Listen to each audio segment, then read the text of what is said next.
Selamat datang kembali di video aku kali ini, dan hari ini aku membahas mengenai perkembangan remaja. Apa sih perkembangan remaja itu dan bagaimana tahap-tahapnya, juga akibat yang ditimbulkan dari adanya perkembangan ini itu apa? Mari kita lihat video berikut ini.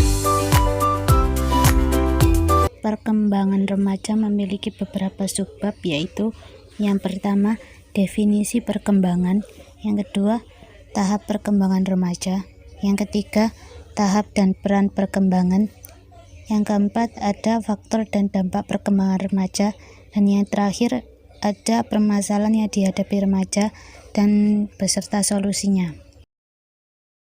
Definisi pertumbuhan dan perkembangan. Secara umum, pertumbuhan adalah perubahan secara fisiologis sebagai hasil kematangan fungsi fisik, sedangkan perkembangan merupakan perubahan secara menyeluruh. Oleh karena itu, pertumbuhan remaja adalah perubahan secara fisik yang cepat pada tubuh remaja, karena proses kematangan fisiknya dari bayi hingga remaja. Perkembangan remaja merupakan perubahan menyeluruh pada tubuh remaja, baik fisik maupun psikis. Yang selanjutnya ada tahap perkembangan remaja. Tahap perkembangan remaja ini dibagi beberapa dimensi, yaitu yang pertama, tahap kognitif, yaitu para remaja sudah memiliki pola pikir sendiri dalam menyelesaikan masalah yang rumit dan abstrak. Selanjutnya ada tahap sosial emosional. Remaja ini mengalami mood atau perubahan suasana yang bisa berubah dengan cepat dan memiliki rasa percaya diri serta tanggung jawab. Yang ketiga ada tahap biologis. Secara biologis, seorang anak yang beranjak remaja mengalami perubahan besar dengan memasuki masa pubertas.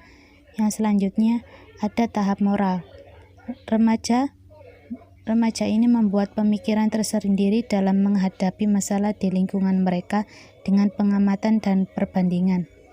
Yang selanjutnya ada tahap agama, sebuah proses pencarian panjang yang mereka lewati untuk membentuk konsep yang benar tentang Tuhan dengan segala sifatnya. Yang selanjutnya ada tugas dan perkembangan. Tugas dan peran perkembangan. Di sini perbedaan tugas dan peran perkembangan. Peran adalah tingkah laku yang diharapkan dari orang yang memiliki posisi dalam sistem sosial. Peran keluarga. Peran yang pertama adalah peran keluarga dalam perkembangan remaja, yaitu menjadikan remaja untuk melibatkan keluarga dalam proses perkembangannya dan sarana utama dalam mengenal masyarakat. Peran kedua yaitu peran sekolah, yang menjadi sarana untuk mengajari cara berinteraksi sosial yang baik dan membantu mencapai kemandirian pribadi. Peran yang selanjutnya yaitu ada peran agama, yaitu membantu remaja untuk melihat segala hal dengan pandangan kritis dan masuk akal, serta membangun rasa percaya diri. Peran yang selanjutnya yaitu ada peran masyarakat, yang mampu menciptakan lingkungan yang aman dan positif untuk remaja agar terhindar dari lingkungan yang negatif. Selanjutnya ada mengenai tugas. Tugas di sini merupakan petunjuk bagi seseorang dalam memahami apa dan bagaimana yang diharapkan. Terdapat tiga ahli yang menyatakan tentang tugas perkembangan. Yang pertama, menurut Hevinghard, ia mengemukakan mengenai tugas-tugas perkembangan, yaitu yang pertama, ada mampu menerima keadaan fisiknya, mencapai kemandirian emosional, serta mengembangkan perilaku tanggung jawab.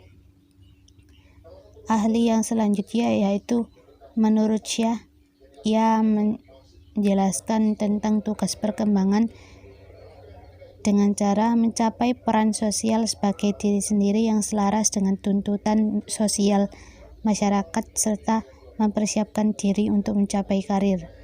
Yang selanjutnya menurut Mapayer, ia mengemukakan tugas-tugas perkembangan dengan cara berikut: mengembangkan keterampilan dan konsep intelektual, dan mengharapkan dapat berperilaku sesuai norma masyarakat dan tidak melakukan kesalahan.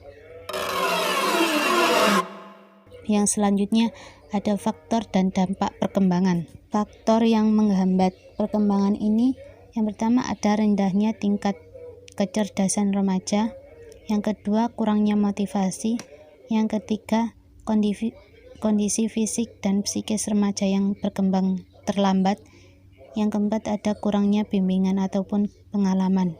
Faktor pendukung ada beberapa, yaitu yang pertama kedudukan atau posisi remaja dalam sistem keluarga. Yang kedua ada perubahan fisik dan psikis remaja yang signifikan dan baik. Remaja yang selanjutnya, remaja memiliki kecerdasan yang tinggi. Yang selanjutnya, banyaknya motivasi yang diterima remaja dari berbagai lingkungan. Adapun juga dampak positif dan negatifnya. Untuk dampak positif, yang pertama, remaja menjadi lebih mandiri. Remaja lebih pandai memilih kegiatan yang bermanfaat, dan remaja memiliki rasa tanggung jawab atas apa yang telah diperbuatnya, dan mereka bisa sering beraktivitas di luar bersama teman. Adapun dampak negatif, yaitu yang pertama, remaja menjadi pengikut agama rasisme. Remaja memiliki sikap antisosial saat dia lebih sering bermain internet. Remaja menjadi boros dan malas, serta remaja mudah tersulut emosi saat ada yang mengejeknya melalui media sosial. Yang selanjutnya ada permasalahan yang dihadapi remaja beserta solusinya. Di sini aku memiliki beberapa contoh masalah remaja. Yang pertama ada keimanan remaja terhadap Tuhannya berkurang. Solusinya yaitu dengan membekali remaja dengan keimanan dan memberinya pengajaran keagamaan. Contoh masalah yang kedua yaitu remaja mengonsumsi rokok dan narkoba.